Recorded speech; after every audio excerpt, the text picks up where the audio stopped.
Assalamualaikum anak-anakku, berjumpa lagi pada pelajaran IPS. Semoga kalian selalu dalam keadaan sehat ya. Hari ini materi yang kita ambil adalah faktor pendorong dan penghambat mobilitas sosial. Adapun tujuan pembelajaran hari ini adalah: pertama, siswa dapat mengidentifikasi mobilitas sosial yang terjadi dalam masyarakat secara tepat. Yang kedua, siswa dapat menyebutkan faktor-faktor pendorong dan penghambat mobilitas sosial. Baiklah, kita mulai ya. Dalam kehidupan masyarakat, proses mobilitas sosial antar individu dan kelompok tidak berjalan bersamaan.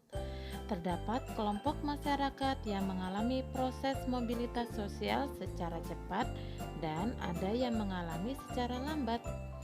Cepat atau lambatnya proses mobilitas dipengaruhi oleh faktor pendorong dan penghambat mobilitas sosial.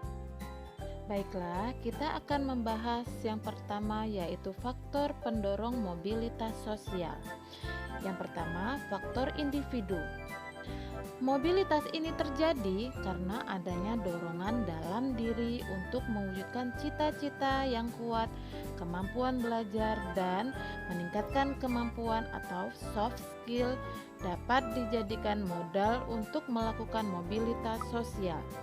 Dengan kemampuan yang baik, individu menjadi lebih kompeten di bidang tertentu dan mudah dalam mewujudkan cita-citanya. Contohnya, pendidikan merupakan salah satu faktor bagi individu melakukan mobilitas sosial. Yang kedua, yaitu faktor struktural. Merupakan kondisi di mana kesempatan mengisi atau menempati kedudukan yang lebih tinggi dalam masyarakat.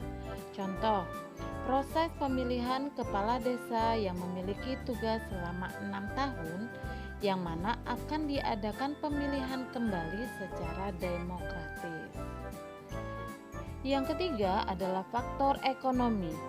Dengan kondisi ekonomi yang baik, individu atau kelompok memiliki modal melakukan berbagai aktivitas yang menunjang mobilitas sosial. Contohnya, motivasi kuat untuk mengubah kondisi ekonomi dalam kegiatan usaha atau membiayai pendidikan. Faktor yang keempat adalah faktor politik. Kondisi politik suatu wilayah mempengaruhi mobilitas sosial. Kondisi politik yang berjalan lancar, aman, dan terkendali mendorong aktivitas masyarakat menjadi lancar dan kondusif. Contohnya, kamu, orang tuamu, dan tetanggamu dapat berangkat ke sekolah serta berangkat kerja dengan aman karena tidak ada kekacauan akibat ketidakstabilan politik. Faktor yang kelima adalah pertumbuhan penduduk. Pertumbuhan jumlah penduduk menyebabkan peningkatan kebutuhan seperti makanan, pakaian, dan tempat tinggal. Padahal jumlah kebutuhan tersebut sifatnya terbatas. Kondisi tersebut mendorong terjadinya mobilitas sosial lateral, seperti melakukan perpindahan ke daerah lain atau negara lain untuk mencari penghidupan yang lebih baik. Contohnya, seorang TKW Indonesia yang bekerja di Malaysia yang memiliki tujuan meningkatkan kesejahteraan keluarga. Faktor yang keenam adalah keinginan mengunjungi daerah lain. Saat ini banyak pengguna media sosial memposting lokasi-lokasi wisata di berbagai daerah. Informasi tersebut mendorong individu atau kelompok untuk mengunjungi daerah tersebut atas dasar pekerjaan atau mengadu nasib sebagai upaya meningkatkan kesejahteraan. Perpindahan inilah yang mendorong terjadinya mobilitas sosial lateral. Contohnya, perpindahan individu atau kelompok dari satu wilayah ke wilayah lain yang bersifat menetap atau sementara, baik itu untuk urusan pekerjaan atau urusan pendidikan. Dan yang terakhir adalah faktor yang ketujuh, pekerjaan yang beragam. Jika suatu daerah terdapat beragam jenis pekerjaan, mobilitas sosial masyarakat akan lebih tinggi. Contohnya, Masyarakat kota memiliki jenis pekerjaan beragam, sehingga memberi kesempatan yang luas untuk memilih pekerjaan dibandingkan dengan pedesaan yang cenderung memiliki jenis pekerjaan yang sama atau homogen. Baiklah, kita akan lanjut kepada faktor yang kedua atau B, faktor penghambat mobilitas sosial. Yang pertama yaitu kemiskinan. Kemiskinan merupakan suatu ketidakmampuan masyarakat dari sisi ekonomi untuk memenuhi kebutuhan dasar dalam kehidupan yang diukur dari sisi pengeluaran. Kondisi ini akan lebih sulit lagi jika masyarakat miskin tidak memiliki dorongan kuat untuk keluar dari kemiskinan. Yang kedua adalah situasi politik yang tidak kondusif. Situasi politik yang tidak kondusif dapat berupa perebutan kekuasaan, kekacauan pemerintahan, demonstrasi yang tidak kondusif, dan konflik sosial berlatar belakang politik. Kondisi demikian menunjukkan keadaan yang tidak aman dan membahayakan masyarakat. Faktor yang ketiga adalah faktor kebudayaan. Dilihat dari sisi budaya, kita patut menghormati adanya perbedaan kebudayaan masyarakat di suatu daerah.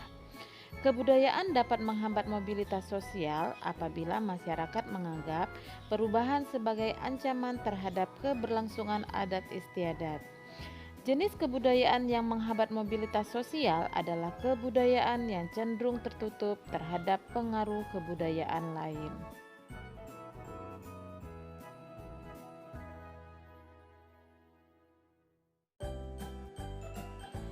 Yang keempat adalah faktor diskriminasi. Diskriminasi diartikan sebagai perbedaan perlakuan seseorang atau kelompok terhadap seseorang atau kelompok lainnya. Bisa saja perbedaan yang dilakukan seperti warna kulit, suku bangsa, etnik, agama, maupun perbedaan kondisi ekonomi. Kondisi tersebut terjadi karena adanya pembatasan terhadap pemenuhan hak sebagai sesama manusia. Yang kelima adalah jumlah keluarga yang banyak.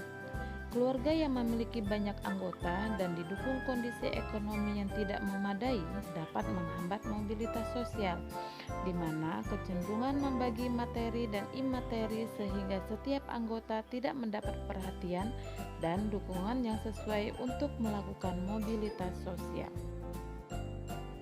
Contohnya, keluarga yang memiliki banyak anak cenderung kurang optimal dalam upaya pemenuhan pendidikan bagi anak-anaknya. Demikian pelajaran kita hari ini, sampai bertemu lagi pada materi selanjutnya, yaitu saluran-saluran mobilitas sosial. Assalamualaikum.